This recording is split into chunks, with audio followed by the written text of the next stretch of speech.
श्री राधा कृष्णाय नमो नमः। सर्वप्रथम मैं भगवान श्री राधा कृष्ण के चरण कमलों की वंदना करता हूँ। आप सभी भक्तजनों को भी सादर नमस्कार करता हूँ। श्री गर्ग संहिता के द्वारका खंड से आज हम उस कथा का श्रवण करने वाले हैं जहाँ हमें द्वारकापुरी, गोमती और चक्रा तीर्थ के महात्म्य का ज्ञान होगा। साथ ही हम कुबेर के वैष्णव यज्ञ में दुर्वासा मुनि द्वारा घंटानाद और पौषा मुनि को शाप की कथा का भी श्रवण करेंगे, जो इस प्रकार से है। श्री नारद जी कहते हैं, राजन, इस प्रकार मैंने तुमसे द्वारका का आगमन का कारण बताया, जो समस्त पापों को हर लेने वाला और पुण्यदायक है। अब तुम और क्या सुनना चाहते हो? राजा बहुलाश ने पूछा, मुनिश्रेष्ठ, कल्याण स्वरूपा द्वारका नगरी की भूमि सर्वतीर्थमयी है, अतः वहाँ के मुख्य मुख्य तीर्थों को मुझे बताइए। श्री नारद जी कहते हैं, राजन, द्वारका से प्रभास तक की सीमा बनाकर जो तीर्थमय यज्ञ भूमि है, वही मोक्षदायिनी द्वारका है। उसका विस्तार 100 योजन है। द्वारका नगरी का दर्शन करके नर नारायण हो जाता है। द्वारका में कोई गधा भी मर जाए तो वह चतुर्भुज होकर वैकुंठ में जाता है। जो द्वारका का दर्शन करता है, उसकी कथा सुनता है तथा कभी द्वारका इस नाम का उच्चारण करता है अथवा वहाँ दर्शन स्नान करके तिनके का भी दान करता है, वह मृत्यु के पश्चात परम गति को प्राप्त होता है।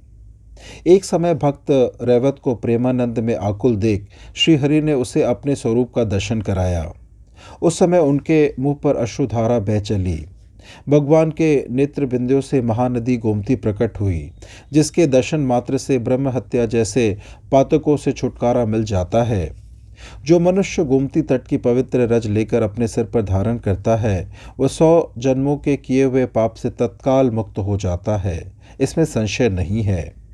मनुष्य कहीं भी स्नान करते समय यदि गोमती इस नाम का उच्चारण कर लेता है तो उसे निसंदेह गोमती में स्नान करने का पुण्य फल प्राप्त हो जाता है।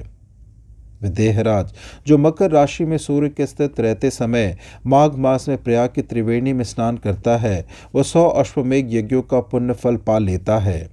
परंतु यदि वह सूर्य के मकरगत होने पर गोमती में स्नान कर ले लेता है तो उसे प्रयाग स्नान की अपेक्षा सहस्त्र गुना अधिक पुण्य फल प्राप्त होता है। गोमती का महात्म्य बताने में 4 मुख वाले ब्रह्मा भी समर्थ नहीं है।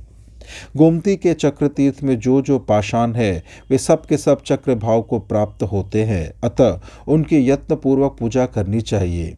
जो चक्र के चिन्ह से युक्त चक्र तीर्थ में द्वादशी को स्नान करता है, वह पाप भाजन होने पर भी चक्रपाणी के पद को प्राप्त होता है। करोड़ों जन्मों में संचित पापों से पतित हुआ पातकी भी मनुष्य भी चक्र तीर्थ की सीढ़ियों तक पहुंचकर मोक्ष पद पर आरूढ़ हो जाता है। राजा बहुलाश ने पूछा, महामते, महानदी गोमती में जो चक्र तीर्थ है, वह शुभ अर्थ को देने वाला तथा लोगों के लिए अधिक माननीय कैसे हो गया, यह मुझे बताइए। श्री नारद जी ने कहा, राजन, इसी विषय में विज्ञजन इस प्राचीन इतिहास का वर्णन किया करते हैं, जिसके श्रवण मात्र से सर्वथा पापों की हानि हो जाती है। एक समय की बात है, अलकापुरी के स्वामी राजाधिराज धर्मात्मा निधिपति भगवान कुबेर ने कैलाश के उत्तर तट की भूमि पर वैष्णव यज्ञ आरंभ किया। उनके उस यज्ञ में स्वयं भगवान विष्णु अपने धाम से उतरकर आए थे। ब्रह्मा, शिव, जम्बभेदी इंद्र, जल जंतुओं के अधिपति वरुण, वायु, यम, सूर्य, सोम, सर्वजनेश्वरी पृथ्वी, गंधर्व, अप्सरा और सिद्ध सभी उस यज्ञ में वहां पधारे थे। नरेश्वर, समस्त देवर्षि और ब्रह्मर्षि भी वहां आए। उस समय कुबेर का पुत्र नलकूबर धनाध्यक्ष था। यज्ञ की रक्षा में वीरभद्र को नियुक्त किया गया था। सत्पुरुषों की सेवा का भार गजानन गणपति के ऊपर था। समस्त मरुद्रण रसोई परोसने का कार्य करते थे।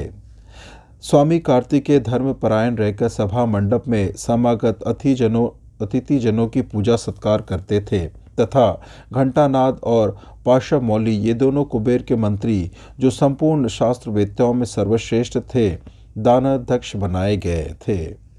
इस प्रकार महान उत्सव से परिपूर्ण उस यज्ञ का विधि पूर्वक अनुष्ठान संपन्न हुआ। यज्ञ अंत अवभृत स्नान करके महामनस्वी राजा राज कुबेर ने देवताओं को उनका उत्तम भाग दिया और ब्राह्मणों को पर्याप्त दक्षिणा दी। इस प्रकार उस श्रेष्ठ यज्ञ के परिपूर्ण होने पर जब समस्त देवर्षिगण संतुष्ट हो गए, तब दंड, छत्र और जटा धारण किए महर्षि दुर्वासा वहां पहुंचे। वे स्वभाव से ही क्रोधी और कृशकाय थे। उनके चरणों में खड़ाऊ शोभा पाती थी। दाढ़ी मूछ के बाल बढ़े हुए थे। पेट सूखकर सट गया था। कुशासन, समिधा, जलपात्र और मृगचर्म धारण किए वे श्रेष्ठ मुनि वहां पधारे वे उन महर्षि के पास जाकर उनकी विधि पूर्वक पूजा करके भयभीत हुए कुबेर ने परिक्रमा पूर्वक उनके चरणों में प्रणाम किया और कहा, ब्राह्मण, आपके पदार्पण करने से आज मेरा जन्म सफल हो गया, भवन सार्थक हो गया और यह मेरा यज्ञ भी सफल हो गया। इस तरह उनके संतोष देने पर भगवान दुर्वासा मुनि जोर जोर से हंसते हुए उन मनुष्य धर्मा देवता कुबेर से बोले, तुम राजराज, धर्मात्मा, दानी और ब्राह्मण भक्त हो। तुमने भगवान विष्णु को संतुष्ट करने वाले वैष्णव यज्ञ का अनुष्ठान किया है। प्रभु वैश्रवण, मैंने कभी कभी भी तुमसे कुछ नहीं मांगा, परंतु आज तुम्हें दानी शिरोमणि समझकर मैं याचना करूंगा। यदि तुमने मेरी याचना सफल कर दी तो मैं तुम्हें उत्तम वर दूंगा, नहीं तो अत्यंत भयंकर शाप देकर तुम्हें भस्म कर डालूंगा। त्रिलोकी की सारी नरवो निधियाँ तुम्हारे घर में मौजूद हैं, उन सबको मुझे दे दो, तुम्हारा भला हो। मैं उन निधियों के लिए ही यहाँ आया हूँ।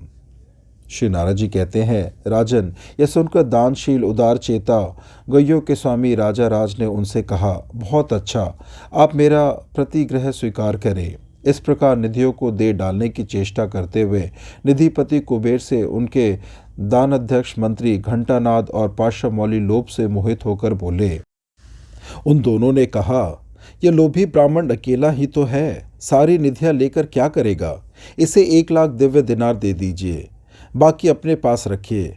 अपनी वृत्ति की तथा इस उत्तर दिशा की रक्षा कीजिए। श्री नारद जी कहते हैं, राजन, उन मंत्रियों का वह कठोर वचन सुनकर दुर्वासा रोष से आग बबूला हो उठे। उनकी भौवें टेढ़ी हो गई तथा उनके नेत्र लाल हो उठे। सारा ब्रह्मांड बटलोई की तरह 2 निमेष तक हिलता रहा। कुबेर को अपने चरणों में पड़ा देख मुनि ने उन दोनों मंत्रियों को शाप दे दिया। मुनि ने कहा, महादुष्ट घंटानाद, तेरी बुद्धि पाप में ही लगी रहने वाली है, तो अत्यंत लोभी है, ग्राह की भांति धनग्राही है। अतः हे महाखल, तू ग्राह हो जा।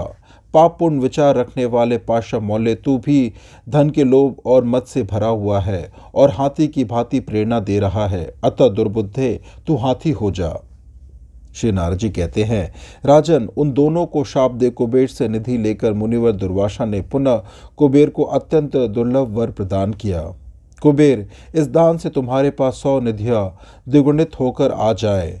यो कहकर वे निधियों के साथ वहां से चल दिए। आहा, परम तेजस्वी महर्षि का बल कैसा अद्भुत है। श्री नारद जी कहते हैं, राजन, कुबेर के दोनों मंत्री ब्राह्मण के शाप से मोहित होकर अत्यंत दीन दुखी हो गए। उस यज्ञ में साक्षात भगवान विष्णु पधारे थे। वे अपनी शरण में आए हुए उन दोनों मंत्रियों से बोले। श्री भगवान ने कहा, मेरी अर्चना से युक्त इस यज्ञ में तुम दोनों को दुख उठाना पड़ा है। ब्राह्मणों की कही हुई बात को टाल देना या अन्यथा करने की शक्ति मुझ में नहीं है। तुम दोनों ग्राह और हाथी हो जाओ। जब कभी तुम दोनों में युद्ध छिड़ जाएगा, तब मेरी कृपा से तुम दोनों अपनी पूर्ववर्ती स्वरूप को प्राप्त हो जाओगे। श्री नारद जी कहते हैं, राजन, भगवान विष्णु के यो कहने पर राजाधिराज कुबेर के वे दोनों मंत्री ग्राह और हाथी हो गए, परंतु उन्हें अपने पूर्व जन्म की बातों का स्मरण बना रहा। घंटानाद ग्राह हो गया और सैकड़ों वर्षों तक गोमती में रहा। वह बड़ा विकराल, अत्यंत भयंकर तथा सदा रौद्र रूप धारण किए रहता था। पाशामौली रैवतक पर्वत के जंगल में 4 दांतों वाला हाथी हुआ। उसके शरीर का रंग काजल के समान काला था। उसके पृष्ठ भाग की ऊंचाई 100 धनुष के बराबर थी। वंचुल, कुरब, कुंद, बदर, बेंत, बांस, केला, भोजपत्र का पेड़, बरगद, कचनार, बिजसौर, अर्जुन, पंदार, बकायन, अशोक, आम, चंपा, चंदन, कटहल, गूलर, पीपल, खजूर, बिजौरा, नींबू, चिरौंजी, आमड़ा, आम्र तथा कमरुक, ये वृक्षों के परिमंडित रैवतक के विशाल वन में वह महागजराज विचरा करता था। एक समय वैशाख मास में वह गजराज पर्वतीय कंदरा से निकलकर अपने गणों के साथ चिघाड़ता हुआ गोमती गंगा में स्नान के लिए आया। बहुत देर तक जल में स्नान करके इधर उधर सूंड घुमाते हुए उस गजराज ने अपनी सूंड के जल से हाथियों के सभी छोटे छोटे बच्चों को नहलाया। वह महाबलिष्ठ महान गुरा भी देव की प्रेरणा से उसी जल में विद्यमान था। उसने देव की प्रेरणा से रोष से भरकर उस गजराज का एक पैर पकड़ लिया। वह बलोन्मत्त गजराज को अपने घर में खींच ले गया। फिर हाथी भी उसे खींचकर जल के बाहर ले आया। तत्पश्चात उसने पुनः हाथी को खींचा। हथनिया और उसके बच्चे उस गजराज को संकट से उबारने में असमर्थ थे।